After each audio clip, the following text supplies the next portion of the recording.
ಅದು 4700 ಎಕರೆ ಭೂಮಿಗೆ ನೀರುಣಿಸುತ್ತಿದ್ದ ಕೆರೆ. ಆ ಕೆರೆಯ ನೀರಿನಿಂದ ಸುತ್ತ 10 ಹಳ್ಳಿಗಳಲ್ಲಿ ಹಸಿರು ನಳನಳಿಸ್ತಾ ಇತ್ತು. ಜನಜೀವನ ಹಸನಾಗಿತ್ತು, ಹಸಿರೇ ಬದುಕಾಗಿತ್ತು, ಹಸಿರೇ ಉಸಿರಾಗಿತ್ತು. ಆ ಕೆರೆಯೇ ಜೀವದಾತೆಯಾಗಿತ್ತು. ಆದರೆ ಇವತ್ತು ಅದೇ ಕೆರೆ ನಿಧಾನವಾಗಿ ಸಮಾಧಿಯತ್ತ ಸರಿತಾ ಇದೆ.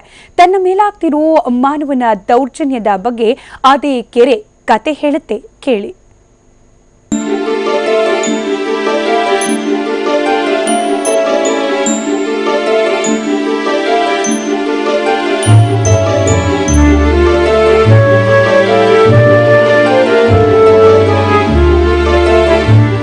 ಎಂಥ ವಿಹಂಗಮ ನೋಟ ಅಲ್ವಾ? ಈ ಸುಂದರ ದೃಶ್ಯ ನೋಡಿ ನಿಮ್ಮ ಕಣ್ಣು ತಂಪಾಗಿರುತ್ತೆ, ನಿಮ್ಮ ಮನಸ್ಸು ಮುದಗೊಂಡಿರುತ್ತೆ. ತಿಳಿನೀರ ಸರೋವರ ಆ ಸುಂದರ ಚಿತ್ತಾರಕ್ಕೆ ಮತ್ತಷ್ಟು ಮೆರುಗು ನೀಡ್ತಾ ಇರೋ ಗುಲ್ಮೋಹರ್. ಅಬ್ಬಾ, ಎಂಥ ಸೌಂದರ್ಯ ಅನ್ನೋ ಉದ್ಗಾರ ಖಂಡಿತ ನಿಮ್ಮ ಬಾಯಿಂದ ಬಂದಿರುತ್ತೆ. ಯಾಕಂದ್ರೆ ಅಷ್ಟು ರೂಪವತಿ ನಾನು. ಇದು ಗರ್ವದ ಮಾತಲ್ಲ, ಸೊಕ್ಕಿನ ಮಾತೂ ಅಲ್ಲ. ನನ್ನನ್ನ ನೋಡಿದ ಪ್ರತಿಯೊಬ್ಬರ ವರ್ಣನೆಯಿತು.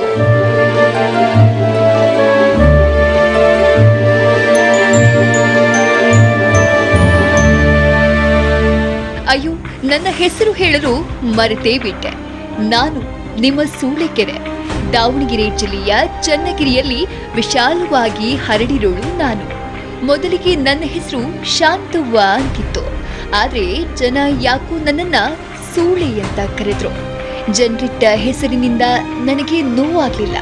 ಪ್ರೀತಿಯಿಂದ ಒಪ್ಪಿಕೊಂಡೆ, ಅಪ್ಪಿಕೊಂಡೆ.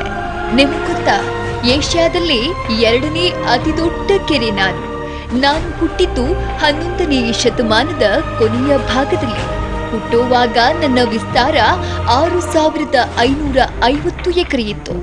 ನಿಮಗೆ ಗೊತ್ತಾ, 4700 ಎಕರೆ ಭೂಮಿಗೆ ನೀರು ಕೊಡ್ತಾ ಇದೆ.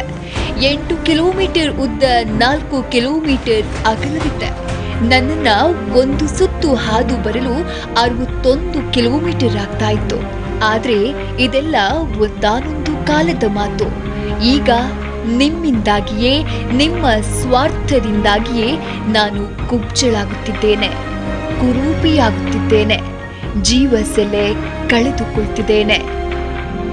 ಕರ್ನಾಟಕದಲ್ಲೇ ದೊಡ್ಡ ಕೆರೆ, ಏಷ್ಯಾದಲ್ಲಿ 2ನೇ ದೊಡ್ಡ ಕೆರೆ. ಇದು 100 ಎಕರೆ ವಿಸ್ತೀರ್ಣದಲ್ಲಿದೆ. ಇದು 2 ಗುಡ್ಡಗಳ ಮಧ್ಯೆ ಇದ್ದು 2 ನಾಲೆಗಳನ್ನು ನಿರ್ಮಿಸಲಾಗಿದೆ. 1000 ಎಕರೆ ನೀರಾವರಿಯನ್ನು ಆಗಿನ ಕಾಲದಲ್ಲಿ 14ನೇ ಶತಮಾನದಲ್ಲೇ ಮಾಡಿದರು. ವಿಜಯನಗರದಲ್ಲಿ ಇದನ್ನು ಹೊಡೆದಾಗ ಬಸವನ ನಾಲೆಯನ್ನು ಬಸವಧರಣ ನಾಯಕ ಕಟ್ಟಿಸಿದ ಎಂಬುದಾಗಿ ಐತಿಹ್ಯ ತಿಳಿಸುತ್ತದೆ. ಆದರೆ ಈ ವರ್ಷ ಭದ್ರಾ ನದಿ ನೀರೂ ಇಲ್ಲದೆ, ಮಳೆ ನೀರು ಇಲ್ಲದೆ ಒಣಗುವ ಸ್ಥಿತಿ ಬಂದಿದೆ. ದೊಡ್ಡೂರು ಅನಿಸಿಕೊಂಡವರೆಲ್ಲ ನನ್ನ ಹೆಸರನ್ನ ಶಾಂತಿ ಸಾಗರ ಅಂತ ಬದಲಿಸಲು ಹೋಗಿದ್ರು. ನಿಮ್ಮಿಂದಾಗಿ ನನ್ನ ದೇಹವೇ ಕುಬ್ಜವಾಗ್ತಿರುವಾಗ ಹೆಸರಿನ ದೂರು ನಿಮಗ್ಯಾಕೆ ಹೇಳಲಿ? ನನ್ನ ಈಗಿನ ಸ್ಥಿತಿ ಆ ಭಗವಂತನಿಗೆ ಪ್ರೀತಿ. ಈಗಲೂ ನಾನು ದಾವಣಗೆರೆ ಮತ್ತು ಚಿತ್ರದುರ್ಗ ಜಿಲ್ಲೆಯ 612 ಗ್ರಾಮಗಳಿಗೆ ಕುಡಿಯುವ ನೀರು ಪೂರೈಸುತ್ತಿದ್ದೇನೆ. ನಿಮ್ಮದೇ ಭಾಷೆಯಲ್ಲಿ ಹೇಳಬೇಕು ಅಂದ್ರೆ, ನನ್ನ ಬಳಿ ಈಗ 1.6 TMC ಜಲರಾಶಿ ಇದೆ. ಇದೆಲ್ಲ ನಿಮಗಾಗಿ, ನಿಮ್ಮ ಬದುಕು ಹಸಿರಾಗಿರುವುದಕ್ಕಾಗಿ. ಆದರೆ ನಾನು ನಿಮಗೆ ಇಷ್ಟೊಂದು ಮಾಡ್ತಿರುವಾಗ ನೀವು ಹೀಗೆ ಮಾಡುವುದು ಸರಿನಾ? 6550 ಎಕರೆ ಪ್ರದೇಶದಲ್ಲಿ ಹರಡಿಕೊಂಡಿದ್ದ ನನ್ನನ್ನ 5000 ಎಕರೆಗೆ ತಂದು ನಿಲ್ಲಿಸಿದ್ದೀರಿ. ಯಾಕಿಷ್ಟು ಸ್ವಾರ್ಥಿಗಳಾದ್ರಿ? ನನ್ನನ್ನ ಸಮಾಧಿ ಮಾಡೋಕೆ ಯಾಕಿಷ್ಟು ಉತ್ಸುಕರಾಗಿದ್ದೀರಿ? ಮೊದಲೇ ಮಳೆ ನೀರಿಂದು ವ್ಯವಸ್ಥೆ ಇತ್ತು. ಈಗ ಮಳೆನೇ ಇಲ್ಲಲ್ಲ, ನೀರು ಬರ್ತಾ ಇಲ್ಲ. ಭದ್ರಾ ಚಾನಲ್ ಓವರ್ಫ್ಲೋ ಏನಿದೆ ಅದು ಬಿಟ್ಕೊಂಡಿದ್ದಕ್ಕೆ ಒಂದು ಸ್ವಲ್ಪ ನೀರು ಆಗ್ತಾ ಇದೆ.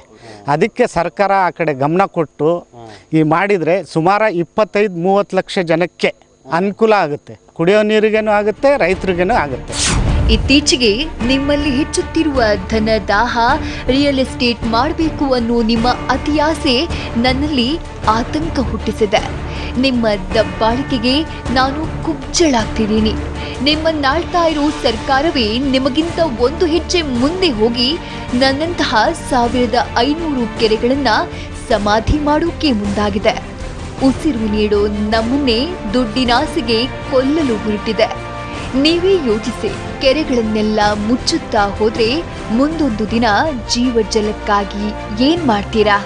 ನಮ್ಮನ್ನ ಕೊಂದು ನೀವು ಬದುಕೋದುಂಟೆ. ಇದು ನಿಮಗೆ ಎಚ್ಚರಿಕೆಯ ಗಂಟೆ. ನಮ್ಮನ್ನ ಉಳಿಸಿ, ನೀವು ಬದುಕಿ. ಬಸವರಾಜ್ ದೊಡ್ಮನಿ, ಟಿವಿ9 ದಾವಣಗೆರೆ.